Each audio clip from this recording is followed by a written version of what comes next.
Good evening, everyone. I just want to know if you can see me clearly, everyone who is already logged on.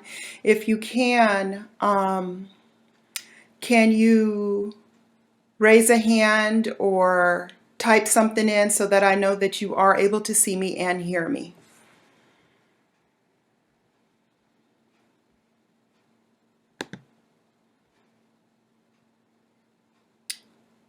I got Robert White.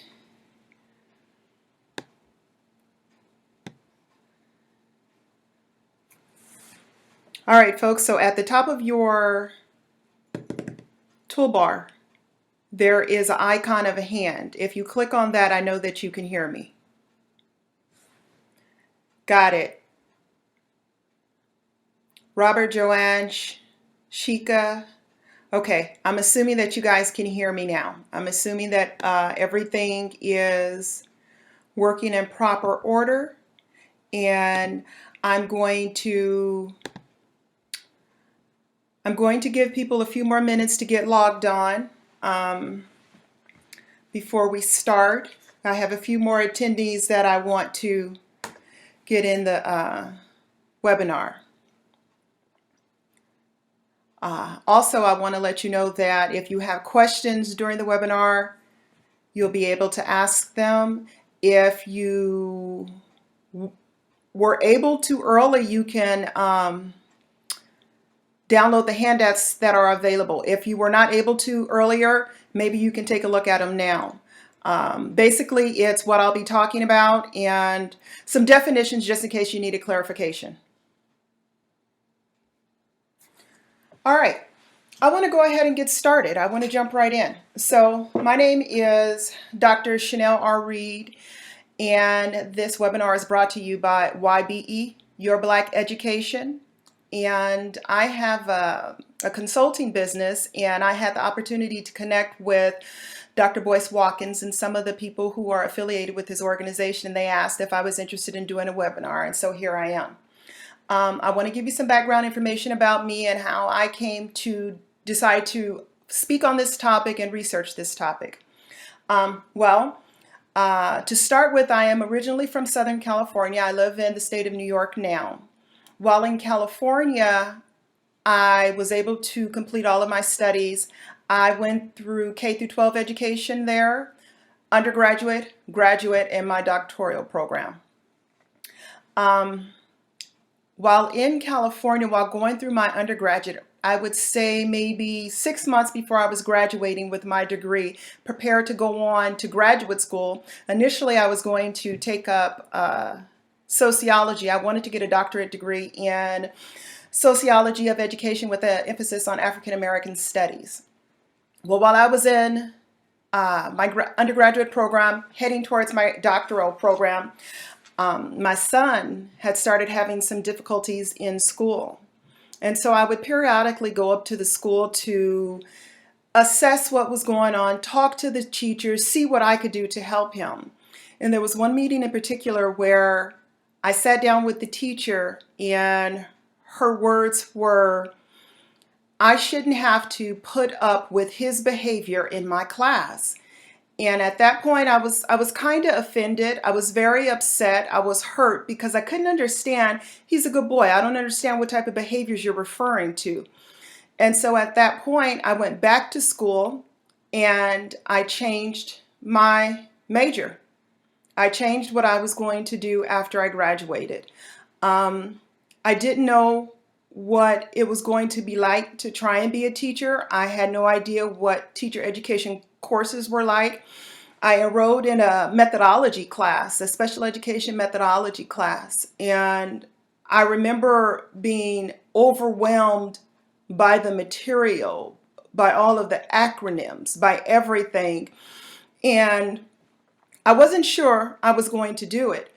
But while I was in class, my professor, she was the superintendent of schools. I believe the district was Palm Springs at the time. And she came to me, she said, I know you might not understand most of this right now, but this is something that you should be doing. We need you in education. We need people like you who are passionate about education.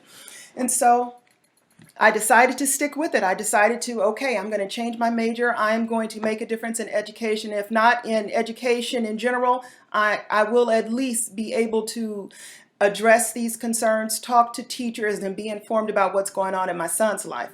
And so that was my main reason for doing it. It was difficult for me. I didn't understand anything about being a teacher. I didn't understand the rules, the guidelines. I could take the test, all of the state tests, the proficiency tests. I was good at test taking, and so I was able to do those things. But as far as the art of teaching, I wasn't sure.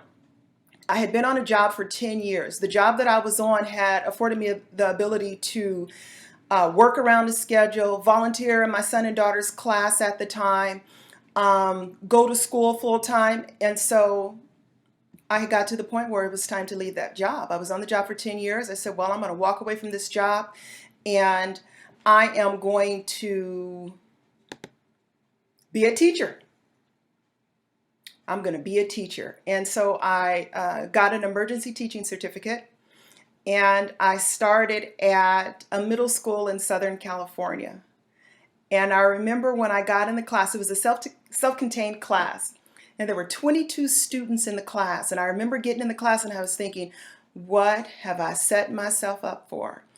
But then I realized that these students connected with me and they liked me and they wanted me to be around and they wanted to find me during lunch and they wanted to talk to me. And I'm like, well, I'm going to be okay. This is going to be all right. And so I had a great first year. And I realized that maybe I didn't have the book smarts to be an educator, but I had the skill set to connect with the students. And so I knew at that point, okay, now I'm going to get a master's degree in special education. Not only am I going to get a teaching certificate, but I'm going to get a master's degree too. And so I did that. And as I'm progressing through school, my son is progressing through school, I did have to spend a lot of time on the campus because I realized that some teachers just were not able to meet his needs. And I wasn't going to let him be the student who was suspended every week, kicked out of class every week. And so I decided, you know what? I'll take off, I'll do whatever's necessary so that I can be in a room with him sometimes. And so that's what I did. Well, years pass, he gets through, things are going well. And I realized that there's something to this education thing when it comes to having people of color in the classroom. I was on a campus that had lots of Black and Latino teachers on the campus, and we had a large African American Latino population on campus. And so it was a well-rounded, well-diverse population. Well, then I went to a different school, and it was still pretty diverse. And so we were able to meet our students' needs. But I found myself talking to parents often whose students not necessarily attended our schools, but maybe other schools about, what do you do when you feel like your son or daughter is not connecting with the teacher, or the teacher has decided that your son or daughter is not going to be successful in their program? And the more I got those questions, the more I wanted to figure out, okay, what am I going to do? What is this supposed to look like? I don't know how I'm supposed to help these parents, but they're coming to me. And what I realized early on is our current educational system is not necessarily set up for our students to be successful. And when I say our students, I mean African American students, I mean Black students. And it just so happens that a lot of brown students fall into that category as well. And so what I realize is something has to give, something has to happen to change education. And so I talked to few different people from different schools, and I said, okay, maybe it's time that I work on a doctorate degree. I said, I felt like I had a lot to say, but I felt like maybe I needed some more alphabets behind my name before people really started to listen. And so I applied to a doctorate program and I got accepted in a doctorate program. And I remember early on you have to think about, okay, what are you going to write about? What is your passion? What is your purpose? What do you want your dissertation to be about? And I wasn't sure at the time. There are all sorts of things in my head, but no matter what, I knew it was going to focus on Black students in education and how I felt the system was failing them. And so I met with different people and I said, okay, this is what I want to do. I want to look at education, and I want to look at education before Brown versus Board of Education and before integration. I want to know what education looked like. And so initially what I wanted to do was interview people who had attended school in the South prior to Brown versus Board of Education. And I actually was able to find a few people, but I felt like my group wasn't large enough. And so I had to go back and I'm like, okay, I need to look at something else. And so what I ended up looking at was, what did African American teachers do in the classroom prior to Brown versus Board of Education to ensure that their students were successful? And so all of this, all that I did prior, uh, realizing that education wasn't necessarily meeting my son's needs, and deciding that I wanted to be a part of the change process is what brought me to where I'm at now. And so I want to talk about education prior to Brown versus Board of Education. And I think that a lot of us may have had an opportunity to kind of review information. I'm not saying Brown versus Board of Education was bad. What I'm saying is that there were some unintended consequences that impact our students every day right now. And those are the problems that we have to address, because any students not making it is a problem. And that's what ended up happening with Brown versus Board of Education. Too many students were not making it through. And so in my research, the first thing I did was look at schools. I looked at other people's work. I looked at schools all over the country. I looked at mainly in the South, because like I said, I'm from Southern California, and schools in California were integrated, maybe not by law, but because of the population and the way things were set up, there was a lot of integration. Well, I had to focus my research on schools that I knew that were not. And what the overriding theme was is that schools that were segregated, schools prior to Brown versus Board of Education, there was a sense of community, there was a sense of ownership, and the teachers, the community members, everyone was involved in educating the student. So I guess in aspects, it's whole child idea. Everyone took part in educating these students. And so when I looked at Brown, I said, okay, so if everyone took part in it, what were these characteristics? Okay, so I have a teacher. What does this teacher have to do? Why is this teacher successful? What is different about this teacher prior to Brown and teachers after Brown? And what I was able to do is, through the research, pull out characteristics. And what I found in my research was there weren't specific labels for what they were doing. It was just, okay, this is how the teachers behaved. The teachers truly cared about the students. The teachers believed in social activism. And so what I had to do was I had to come up with words to define those characteristics. And what I came up with was 5 characteristics, 5 roles that the teachers had to fulfill prior to Brown versus Board of Education. And if you look at the notes, you'll see. The first role is advocate. I'm going to read the information that I found on advocate and what my studies directed me to. So the advocate, teacher who practices a teaching philosophy that attributes to academic and professional success among African American students, despite poverty, racial discrimination, and the many social inequalities facing African Americans. And so When I gathered the information, I said, you know what? That's a quality. That's something that a teacher has to have. The next was counselor. Well, what do you do on your campus as a counselor? You have to be interested in the moral and political support of the student. What is that the student needs to be able to be successful and to be able to approach academics? And so I said, okay, fine. Counselor, that's another role. Disciplinarian. Now, this one was a little different because I think every teacher feels like they have the quality of a disciplinarian. But the thing was to look at teachers who were able to discipline students and without any recourse. Okay, I'm able to correct you, I'm able to discipline you, but you know, I come from a place of love. And those were the qualities that teachers prior to Brown had. The next characteristic was a parent surrogate. Teachers then, if parents were not available, if parents couldn't step in, then the teachers stepped in. And I think right now we're so focused on what parents are not doing that we forget, okay, the parent is not doing it. Does that mean that the student has to suffer?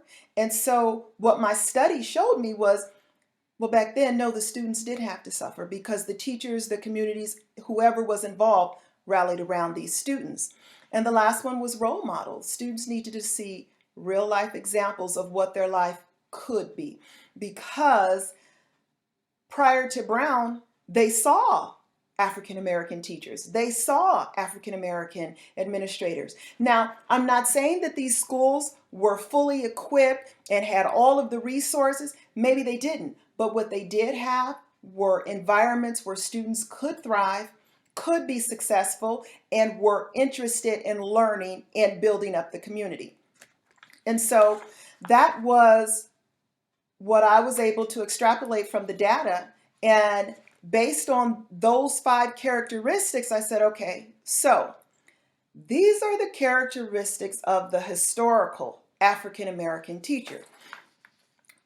So what's the landscape of education today? What does it look like today? And some of the unintended consequences of Brown was, so when you integrate schools and you pull African American students out of segregated schools and you put them in integrated schools, what do you do with the administrators? Where are the administrators at now? Where are the teachers at? And so one of the unintended consequences is you lose African American educators and you lose teachers. You don't have them anymore because now that these students have been moved to other schools, you have schools that are already staffed. They're not hiring teachers of color. And so you have students who are accustomed to certain type of environments now move to an environment where my job is to teach you. My job is not to care about you. My job is not to nurture you. My job is not to particularly care for you being in this setting. My job is to teach you because the government has stepped in and said that I have to teach you. And so that's the setting that our students moved into. And so we look at student success from then till now. And if you look at the statistics back then, you will see that the number of students who actually graduated, I won't say that they're higher because that would be misinformation. What I will say is that based on the numbers of students who actually attended school and the students who are attending school now, students did better. And so you look at the population of students, especially African American males, and you say, okay, if they're in environments where they're not necessarily welcomed, they're not necessarily wanted, they're not necessarily cared for or understood, what are we going to do with these students? And you have teachers who say, okay, my job is to educate. My job is to educate. And so they go through the drills of trying to educate these students, but what happens when a student needs more than this is how you do algebra? What do we do then? Well, what happens now in our current public school system is, well, the student doesn't know how to do algebra, and so more than likely the student needs to be placed someplace else. And so, in turn, that's what happens. And so we end up with students placed in special education, not because they lag behind, but because their way of learning is outside of what traditional school looks like. And so we have students in special education, and we have students who could possibly be in advanced placement courses, but because they don't fit what the public school system feels like they should fit, they're not placed. And that's what disproportionality is. It is the increased number of students in special education programs, or the decreased number of students in advanced placement courses with respect to the population of students. And so that was my reasoning for looking at this topic. If you download any of the notes, you'll see the statistics on African American males in public education. And then, see, it's more than just what's happening with our Black boys in public school. Because if we know only 50% of our males are successful, so you take 10 students and you stand them up and you automatically remove 5 from the population, that leaves you with 5. Well, if that leaves you with only 5, now you got these 5 gentlemen who we would love to go into education, but they're successful. They don't necessarily want to become teachers. They actually have the skill set to do something else, and there's no pull for them to become teachers. And so the cycle continues. We have a teaching population that's not reflective of what we needed to be reflective of overall. And so what I proposed and what I did in my research was, okay, we know what the problem is. What do we do about it? What do we do about it? And before I go to the what do we do about it, I want to give people an opportunity to chime in, ask questions, chat. If you have questions for me, click the question mark symbol at the top so I can go through and answer questions. If you are interested in another aspect of my research, click the question mark, ask questions. I'll be more than willing to go over my research or anything else you're interested in knowing.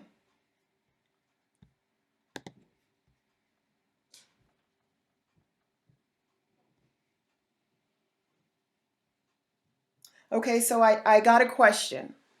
And the question is, the statistics was about the statistical information.